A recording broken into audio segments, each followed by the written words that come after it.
Hare Krishna, greetings from Govardhan. Yeah, it's getting a little chilly out, but it's very beautiful here. And right now, there's a lot of retreats going on at the Govardhan Retreat Center. It's beautiful now. What a property! It's just a beautiful property, and they're having the Holy Name Retreat with Bṛhad-bhāgavatāmṛta and Śrīmatī Swami. And yeah, it's very nice. I went there today to give my books to someone that I knew. And I can just sense the mood there. And then there'll be a little break. It ends tomorrow, and then they'll have their Krishna-katha retreat. And that I'll probably go to. So this Govardhan is a real vibrant Vaishnava community now. So I feel very fortunate to be here. In fact, there's another retreat center, Rupanuga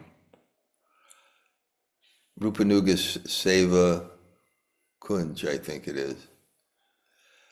It's beautiful. I was there, I think, 2-3 years ago to plant the first trees, and now it's a little bit of a forest. And those of you that come and visit me at Govardhan will go see it. The 6 Goswamis came, and the director of it. I take a walk every day now because I'm used to Govardhan, doing Govardhan Prikram and that kind of exercise. So every day at some time I take a walk for 10 rounds.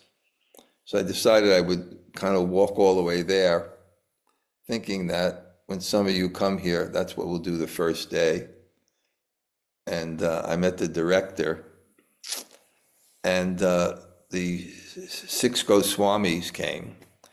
There's a forest, beautiful forest, planted like 6,000 trees, and they have Bṛhad and Shamakund, and then they have 6 kutirs, which be like classrooms, and will be with different Goswamis.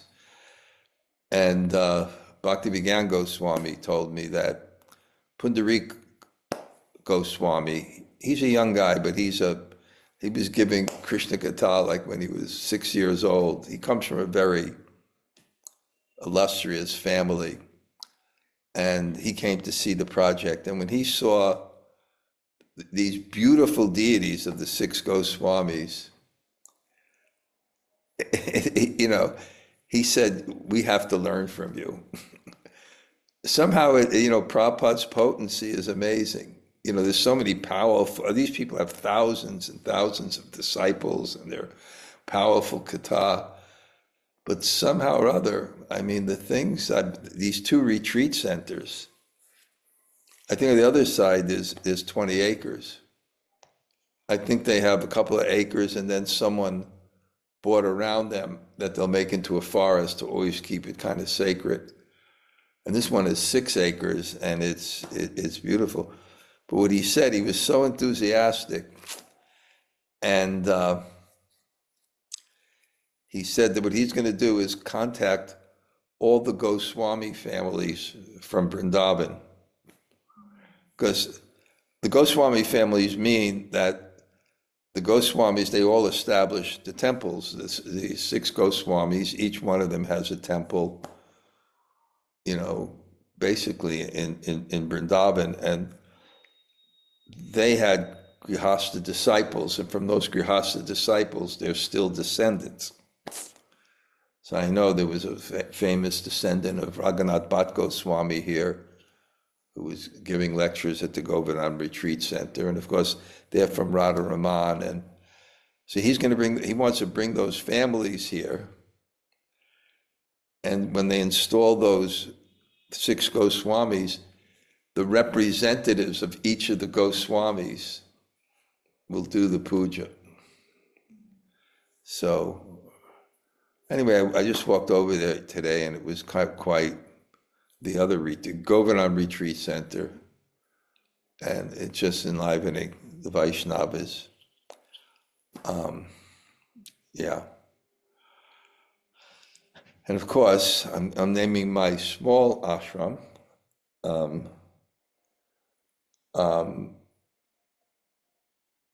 Govardhan Bhakta Seva Ashram. And there's always a few people. I have Mukunda Murari and his wife staying next door now, Braja Devi, and there's Ladini Gopika from Russia. And of course, Sabyasachi and Jai Jagannath. So it's always a small group here. And next week, I'll probably go to some of the classes across. So I'm pretty excited that we started the second chapter of Bṛhad-bhāgavatāmṛta. And let's go. And let's see what we can do here. So we're going to start from text 10. Om Namo Bhagavate Vasudevaya. Om Namo Bhagavate Vasudevaya. Om Namo Bhagavate Vasudevaya. śrīmad-uttarovāca. Kāmināṁ puṇya-kartḍināṁ. trai-lokyaṁ gṛhiṇāṁ padam. agṛhāṇāṁ tasyordhvaṁ. sthitaṁ loka-catuṣṭayam. Śrīmatī Uttarā said, by performing auspicious duties, householders with material desires can achieve the 3 celestial worlds, and persons who have renounced their homes can reach the 4 worlds still beyond those. Om Ajnana-timirandasya Gananjana Shalakaya Chaksur Unmilitam Yena Tasmai Shri Gurave Namaha Shri Chaitanya Manobhishtam Stapitam Yena Bhutale Swayam Rupa Kadamayam Tadati Svapadantikam Pancha Kalpa Tarubhyascha Kripa Sindhu Bhayevacha Patitanam Pavanebhyo Vaishnavebhyo Namo Namah. Shri Krishna Chaitanya Prabhu Nityananda Shri Advaita Gadadhar Shivas Adi Gaur Bhakta-vrinda. Hare Krishna Krishna Krishna Hare Hare Hare Rama Rama Rama Hare Hare. Okay, I already said greetings from Vrindavan. So this is the second book. And let me just see. 1 second here. Okay. I got it. I know where we are. So let's put this in context. I think I can, yeah.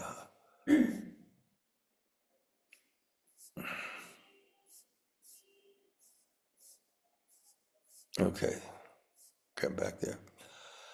As you remember,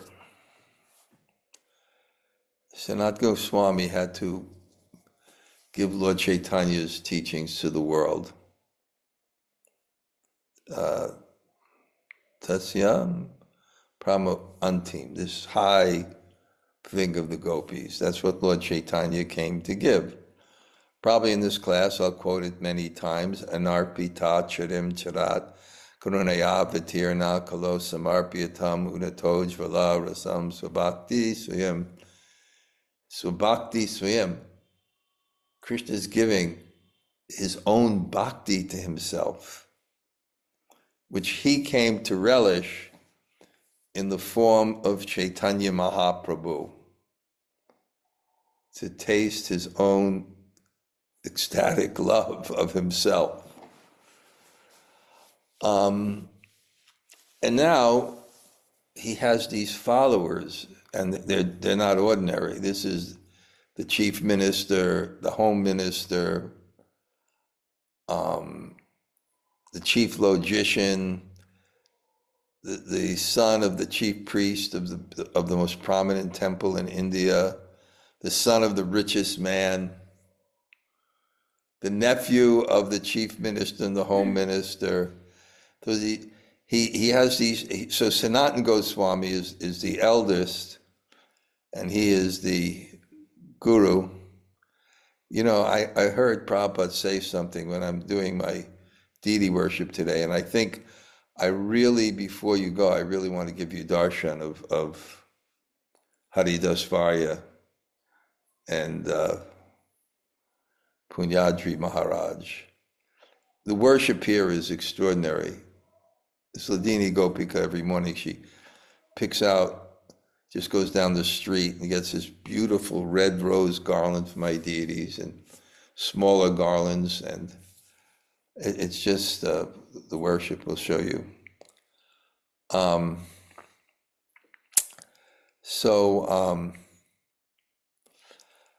He does it by telling this story, and the story is about Jaimini Rishi, who is explaining to Janamejaya, the grandson of Maharaj Parikshit. He's explaining to him this small commentary on this confidential and intimate history of India, Mahabharata, which is something like the Bhagavatam, because it presents the intimate side of Krishna more. And that commentary is called the Bṛhad-bhāgavatāmṛta, and what that is Maharaj Parikshit in the last days of his life. I'm repeating this, but it's a story within a story within a story. It's Maharaj Parikshit in the last days of his life, the last day of his life, when his mother came to say goodbye. She actually wants to hear a summary of what he has heard, which is the Bhagavatam, which is meant to present Vrindavan. It mentions in the second canto, 9th chapter, when Sukadeva Goswami says the Bhagavatam is the answer to all questions, and then explains what the Bhagavatam is, that the Bhagavatam has 10 subjects. What is this? Atrasargas, Visargas, Chas, Tatir, Poshanam, Uttaya, Manvatara, Ishakanta, Narodha, Mukta, Asraya. The Asraya is Krishna, and that's the 10th subject, and the 9 subjects are meant to help you have to purify your understanding and purify your heart, so you can actually hear the pastimes of Krishna as the absolute truth and not something as mundane due to your previous preconceived notions of what Radha and Krishna is in a material way. So he explains,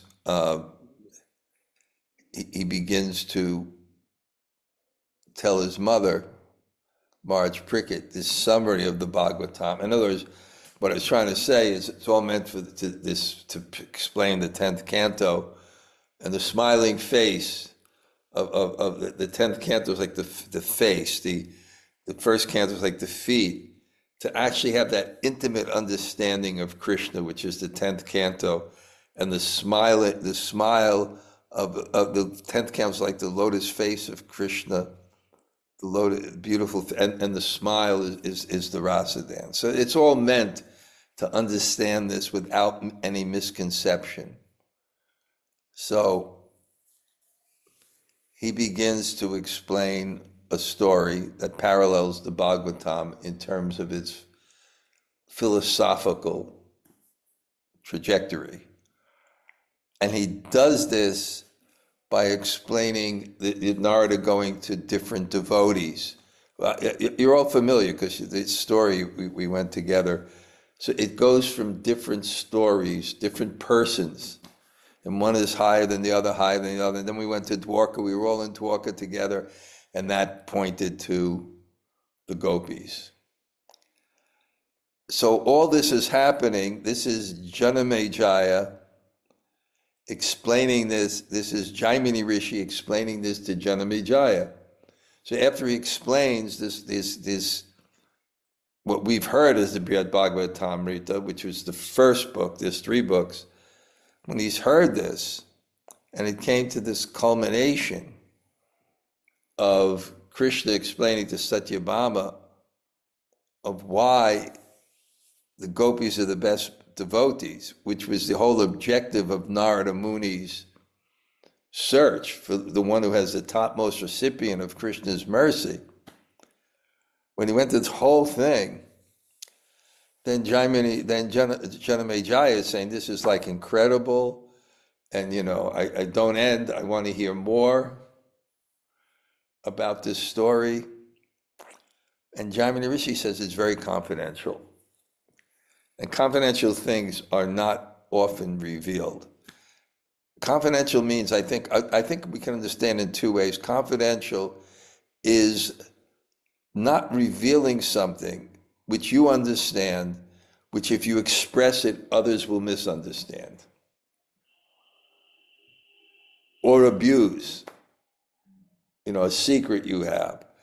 But also it refers also in terms of Krishna consciousness, not kind of revealing the most intimate pastimes of Krishna to ordinary people who don't have a frame of reference. The 10th offense to preach the glories of the holy name to the faithless, because they won't understand it. They'll misunderstand it. They'll abuse it, and you'll be creating an offense. So he says, what I'm explaining is very, very confidential. We don't really bring this out so often, but because you're such a loyal disciple, you have trust in me, you have faith in me. So even if they give you something, if you don't fully understand it, you'll accept it as true, and you try to understand it as true, and you'll enter into a dialectic to understand it. In other words, if you give to someone who's faithful and loyal, they say, okay, this is the truth. Like Prabhupada, sometimes he says things in his books which we don't understand scientifically. You may have a scientific mind. You may not understand it morally, some things that he says. But if you're a faithful disciple and you hear it, you won't say it's wrong. You'll say, I don't understand, and you'll inquire and you'll ask questions. But if someone doesn't have that mood, then doesn't have this mood, then you'd be reluctant to reveal it. This kind of a story, this one young person, he had kind of like a bit of an attitude, I'd have to say, but he was in Vrindavan, and he was studying for his PhD in religion, and he wanted to do something on bhakti. So he asked me, you please teach me the Bhakti Sandarbha, because this is a book that I had before it was published. I had the English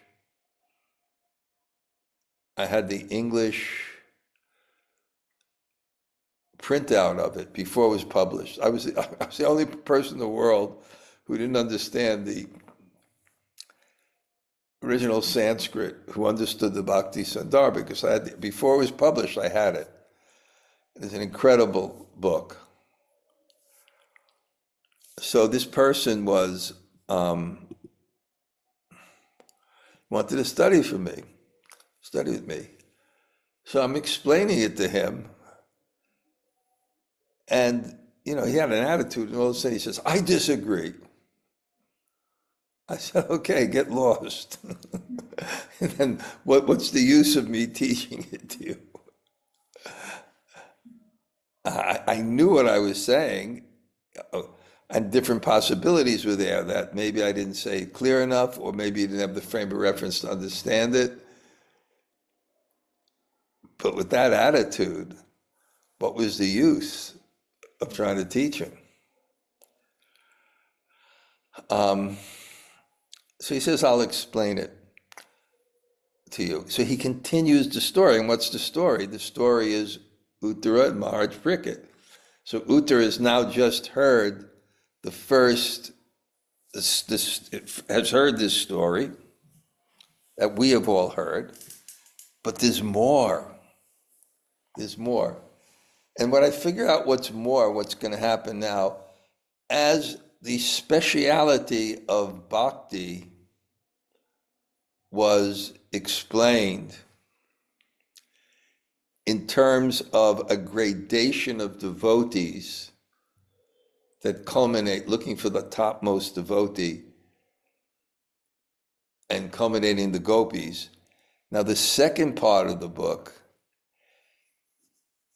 they will discuss a gradation of places so that one understands Goloka Vrindavan.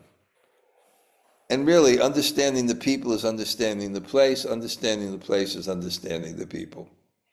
Because the place eternally manifests according to the type of love that the devotees want to exchange. You want to, exchange reverential love, then there's, opulence, Aishvarya, sitting higher, etc. You want to understand intimate love, there's Krishna as a coward boy.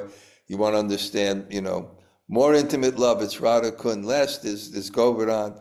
There's, the Bṛhad-bhāgavatāmṛta describes, this science of sacred space, one place, higher than another place. So evidently, Uttara has not yet understood the point fully about the exalted nature of the gopis. I think that, the previous verse said, exceptional devotion to the lotus feet of Lord, the lover of the gopis, has a special fruit. And Uttara was eager to hear about that fruit and about the place where it is enjoyed, which he thought must be higher than even Vaikuntha. Wondering within her heart about these topics, unable to conclude anything on her own, she inquired from Maharaj Parikshit. Purport: Mother Uttara was uncertain about the identity of the place of Sri Krishna's intimate pleasure pastimes, which she supposed must be more excellent than the majestic kingdom of God, Vaikuntha. Confident of her son's ability to resolve her doubt, she unhesitatingly submitted to him this question. So the disciple is confident to raise their doubts, not in the truth of what is being spoken, but in their understanding of it. So Śrīmatī Uttarā said,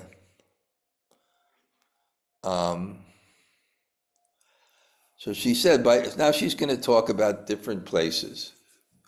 So she starts by performing, this is today's verse, auspicious duties. Householders with material desires can achieve the 3 celestial worlds, and persons who have renounced their homes can reach the 4 worlds still beyond those.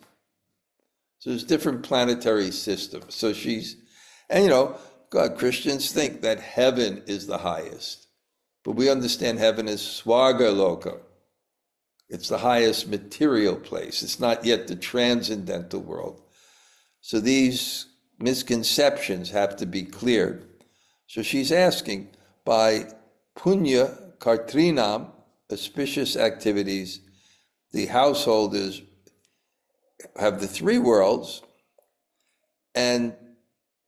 and persons who are agṛhāṇāṁ, the renunciates, they have no house, except if you live in the Govardhan Hilton. They have no house. They achieve the loka-catuṣṭayam. So these are different gradations. So I'll just summarize a little bit. The purport, Uttara had some doubts about the identity of Krishna's personal abode of Sri Gopinath, because she heard about that, because Maharaj Bṛhad was telling about Krishna going to Dwarka. But she doesn't understand that the devotees whose love is focused on Gopinath's lotus feet deserve to be elevated to the most excellent destination, a place better than others. To express this understanding to her son and properly establish the context for her inquiry, she speaks 11 verses, 10 through 20, describing the various destinations of different grades of progressive souls. First, she mentions the destination of persons involved in material work. So, who are divided in two categories, the attached and the unattached. So there's still karma yoga. And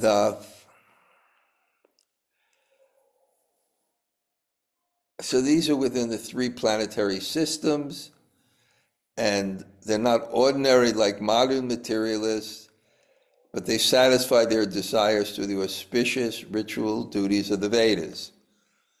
And it's necessary for her to clarify this, because most people think that this is what religion is, and the highest thing is to go to these heavenly planets. So she's asking this question, and she's going to discuss the gradation. And then, and says, but others who are agṛhāṇāṁ, strict celibates, the brahmacharis, vanaprasthas, and sannyasis are qualified to reach the four highest material planets, namely Maha, Janas, Tapas, and Satya. And this is mentioned in the second canto. The spiritual world is Tripad Vibhuti, 3/4 of the Lord's energy. It's situated beyond the material world. And those who are attached to family life and do not strictly follow celibacy vows must live within the three material worlds. But of course, it'll be explained in the purport that they're householders whose they can also attain liberation if their only ambition to execute these prescribed duties is to go to these higher planets and purify their consciousness, and they're free from material desires. But so anyway, she explains this, these different gradations. But Bhoganti muha avritim, 11, ete sarva payanti hi, mahar adi gata kechin, muchante brahmanasaha.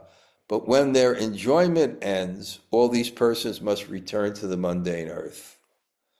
Only a few select who have reached the planets of Mahabharat are liberated with Brahma. She's talking about these, when you perform these material duties, you can be elevated to higher planets.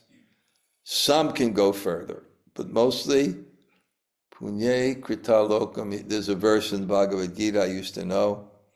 You use up your punya and you come down.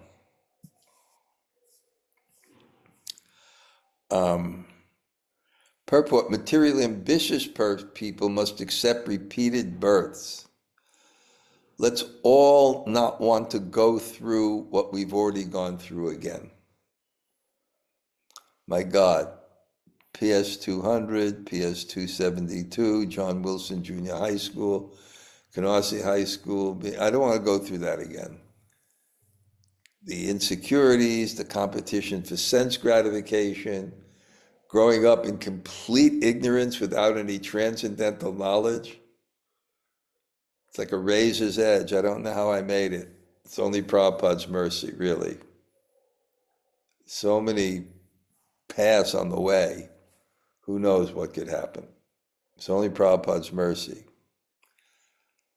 But materially repeated, but we can't. We have to get out. We have to become attached to the holy name of Krishna. That's the only way. Harinama, Harinama, Harinama, Eva Kevalam, Kalonasteva, Nasteva, Nasteva. That's the only way.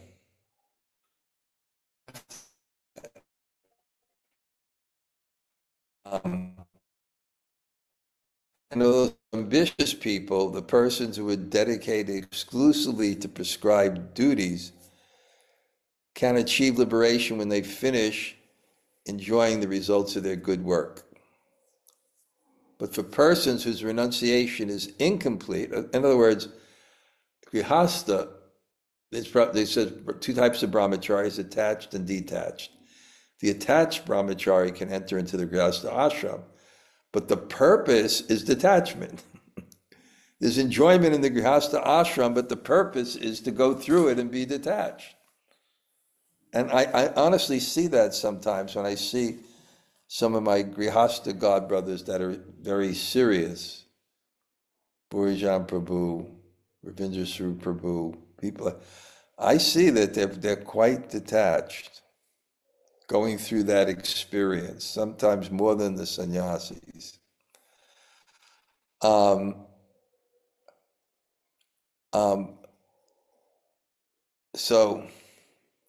But if your renunciation is incomplete, then one path of liberation is you enjoy subtle pleasures on these four mahajanas, tapas. It's incomplete, so you're still working through it, and then you become liberated along with Lord Brahma when the universe is finally destroyed. So, and now it's actually the purpose. It's interesting because I studied the second canto, and it describes another gradual path from the Upanishads and Vedanta Sutra known as the arch. And on this path, the progressive candidate travels one last time through the higher regions of the universe with more and more subtle bodies. It's very interesting. You as you become detached, you rise to a higher level, and then become detached. It's a very indirect process. You still have this false ego. You still have this enjoyment. And this is what it's all about. This is why people become confused and why Uttara is explaining this, because there are these gradations and people know about them. And sometimes they make them their goal. But this path, so you can go through, but if you do not progress, then you come back to the material endeavors on the lower planets.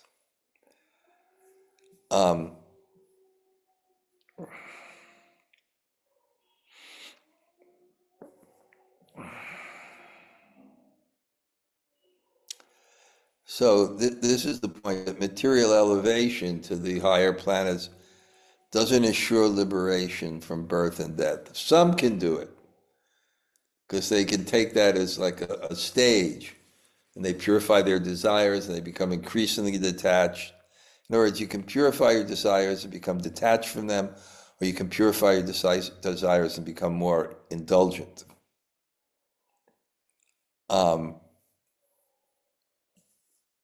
So, anyway, explains this.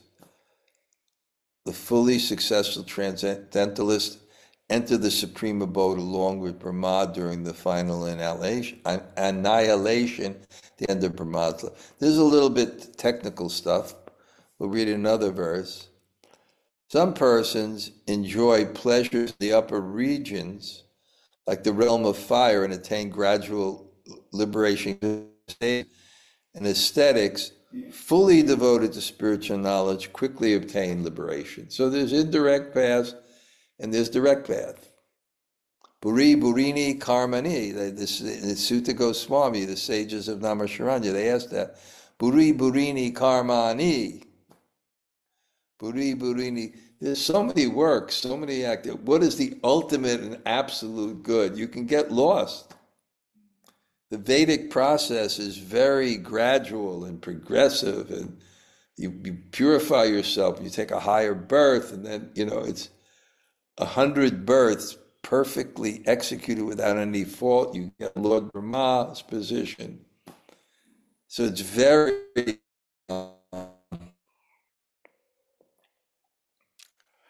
and that was described, and what was described, and I'll go over a little bit, the purport is that there's the earth, and then 10 times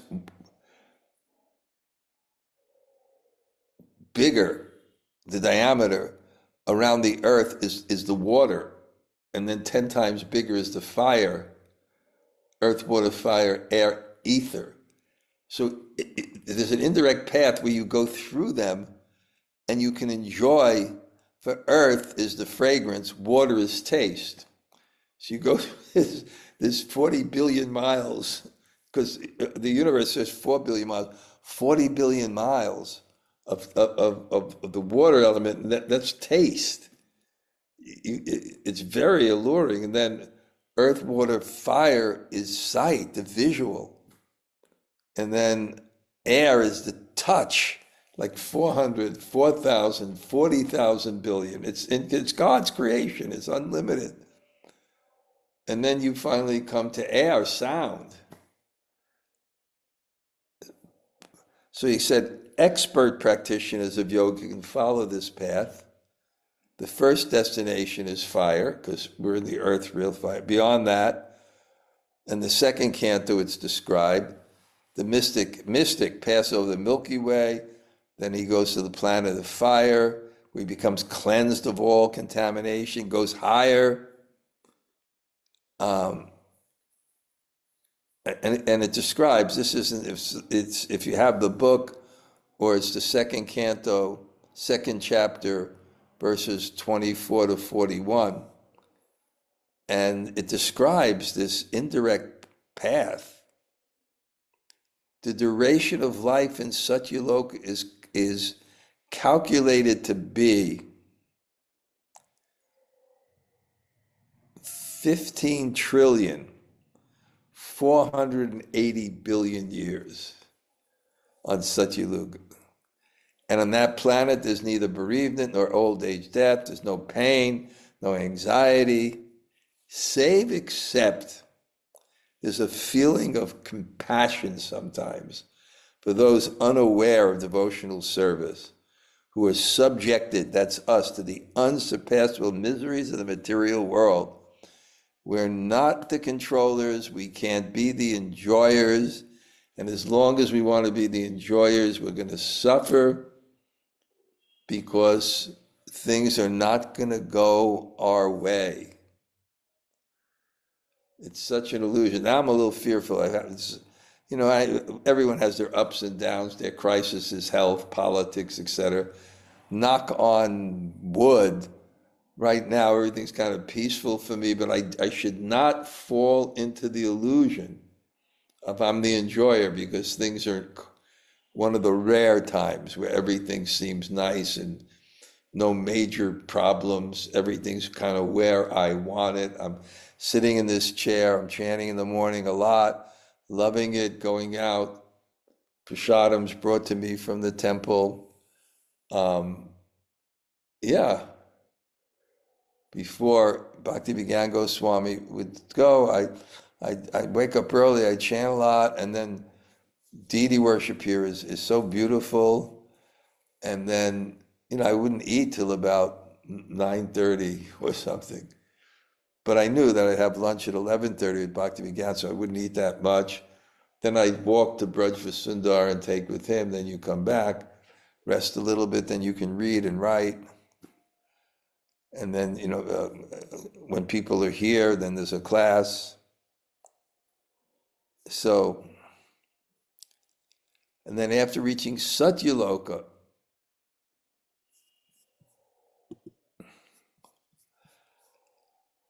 then, I remember this, there's a way of amalgamating the subtle body. And then there's these surpassing the aroma, it says the tasting, the vision, the touching, the vibrations, all these things, you go through it. And passing all these gross elements, you enter into the planet of egoism. And then you can amalgamate the false, it's in the Mahatattva, and then you come to the point of self-realization. So only the purified soul can attain the perfection of associating with the personality of God in complete bliss and satisfaction as constitutional state. Whoever is able to reach such devotional perfection is never again attracted by the material world, never returns. So this is the gradual way of liberation, and then there's another way, which is the direct Guru Padashraya, surrender to Guru and Krishna, and amalgamate the false ego in that way. So anyway, it's interesting, but the next verse, but even devotees of the personality of God who still have material desires can enjoy the pleasures they wish and then become fully purified and go to the Lord's abode. And Prabhupada said that about Jayananda. If he had any desire, he can enjoy for 10,000 years on the planets of the demigods and then go back to Godhead. But then he heard how he left the body, and he said he went directly. So this is what's happening now. It's going to follow that, and then there'll be actually a story of this coward boy, Gop Kumar, who somehow he's in Vrindavan and he meets his guru and he gets Divya Gyan. He gets the divine knowledge, but his guru leaves, so he can't get it fully explained, but he has that seed. And he begins to search for the fulfillment of that, and he goes through the different planets. But he never can be fully satisfied until something is commensurate with your spiritual evolution and your nature. So it's very interesting. And I really think on this, I did this morning, and it was kind of satisfying. After I took breakfast, I took a little nap, and then I got up and I started reading this to get a good idea where we're going. But we'll all be together on another nice journey. Okay, Jamuna Jaya, what point did you like today? Hare Krishna Raj, thank you for class. I'm excited for the new journey. I really like the point that in Satyaloka that the only sadness was compassion for others. That really spoke to what a high planet that is, that there's no sadness for anything else, only the deep compassion. And then I also love when you were going through the litany of, well, we got to get out of here. And so I was adding my own school years to that as well. No, we don't want Jamuna Jaya. We don't want. Oh. I don't want to be that 13-year-old kid with the big glasses again. I want out of here. Vairagya yug bhakti rasam prayatnaya paya mamana bipsamandam kripambudhiya paraduka duki sanatanastam prabhum asrayami. Vairagya yug bhakti rasam prayat. This is Raghunath Das Goswami's glorification of Sanatana Goswami in the Valap Kushmanjali. And there's a famous verse from that, Vairagya Yug Bhakti Rasampriyatna, that I was enriched Varagyu bhakti rasam prayatnai. And therefore, Ragamu bhakti rasam apaya mama kripamburiya paradu. But you, I was not willing to take the bhakti that, because it was enriched with renunciation from this world.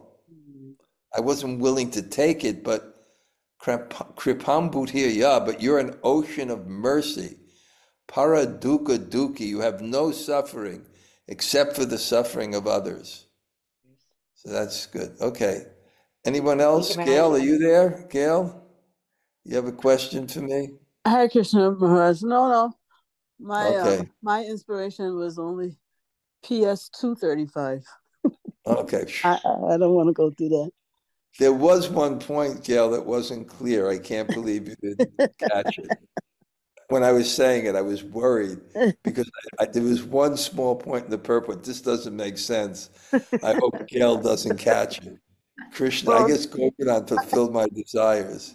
I hope you repeat it the next time. The next class, you ask me, I'll show you what that point was. I said, what does this point mean? Wait a second. I don't understand it yet. I'm not going to stop and explain it. Maybe Gail will.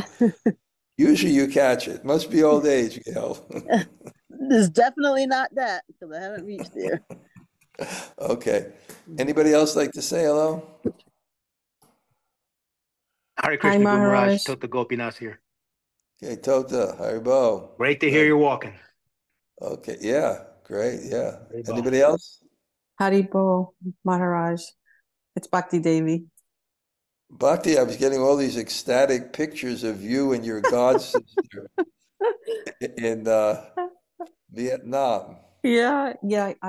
It was great to see her. She's in an area called Da Nang, which is a beach town, like Waikiki Beach. It's beautiful there. And she's so happy there. She loves it. She said she feels so alive. So she's really enjoying it there. It's a beautiful country and the people are lovely. But I have to say, Maharaj, I obviously haven't been in class for a couple of weeks, but you look so young. It must be all that working and peacefulness that you have. Well, I do look young, I have to say that. Not bad for 70, over 74, but I shaved. That's it. That's my secret. Not the secret. I am the walking here, and I mean, my health is at peak for here. Good. Just because Govardhan every 2 days I would do I do a half Bṛhad-bhāgavatāmṛta, a half Bṛhad, then I take 2 days off. But those days that I took off, I would walk to Bṛhad and back for lunch anyway. So that's 2 miles right there. So I just kept it up, walking at least 2 miles a day and regular diet and getting up early and chanting a lot. Good. So Good. that's it's yeah. Let's see. I mean, it's going to catch up to me any To all of day. us. Right now, I'm moving fast. Yeah. Okay. Thanks, Okay. Maharaj. Anybody else? Why don't you go next door and see? Just a small something. Tell him he doesn't want much. He won't eat much, and they don't have to pair anything they have around. Okay. Anybody else say hello? Hare Krishna Maharaj, this is Henry. Henry, great to see you. Nice. Thank you for coming there. Thank you. Are you down in Gainesville yet? No, that'll be in January. I'll be going back and forth a couple of times, but I'm still be in the Washington area through Christmas, into January. What are you driving stuff down and coming back, that kind of thing, or to be driven down and flying down to eat it? How about that? Okay. There's more sophisticated ways of yeah. Mahapremavesh is my mover, actually. So Bhakta Mikey, the former Bhakta Mikey, is by. Hey, he's the best. I know. He's the best. He just levitates the stuff and makes it move down there. Yeah, I don't see you driving a U-Haul, Henry. Okay. Well, I guess I'll have to visit Gainesville. Oh, yes. We'd love to have you. Okay. Brahmatirtha is going to be here any day. We're going to make lunch for him here. I mean, a week or so. Okay. Nice to see you. Haribo.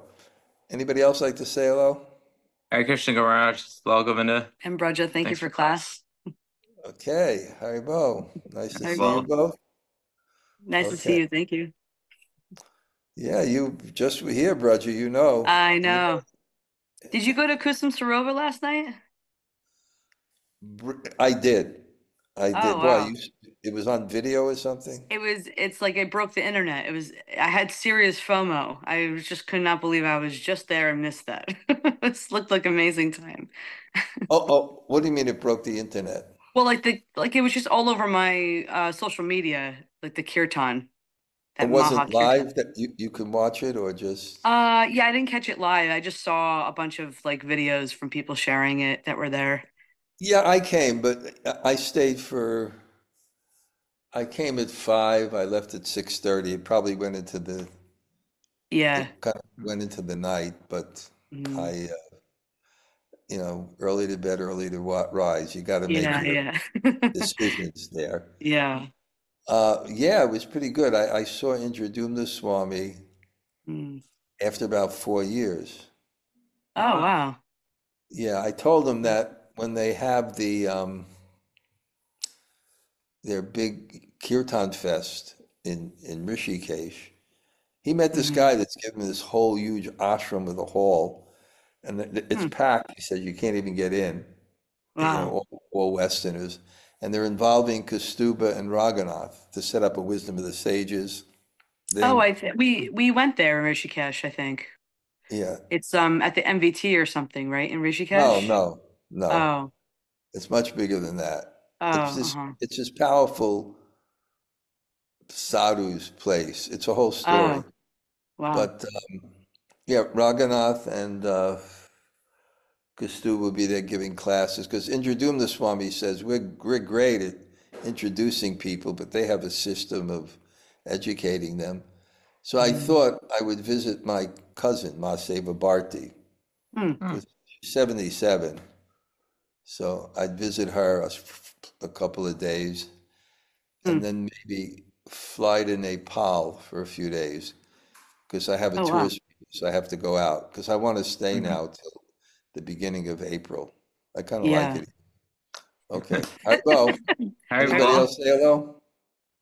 Hare Krishna Maharaj, thank you for class. Sri Rupa, Haribo. Yeah, good. My prayers, my prayers. Um, Anybody who's in the city, please come to if you can, come to the Serenity Retreat at 2 o'clock. We're going to have a Metro Mantra Sanga with Yogeshwar Prabhu. Okay, anybody else like to say hello? Hare Krishna Maharaj, this is Srila Wow, this must be your day off. Good, nice to see you. Hear you. Thank you. Okay, great. Good. Anybody else say hello? Hare Krishna Maharaj, it's Amala. Thank you for class. When I see you, Amala, with that plaid charter, I say, this guy belongs up in Govardhan, Barsana, or something. What is he doing in Albany? I don't know. Hopefully soon. Okay, I'm going to head out now. I'm looking at all the names. Thank you all for coming. Okay, Vanchakalpa Tarubhyascha Kripa Sindhu.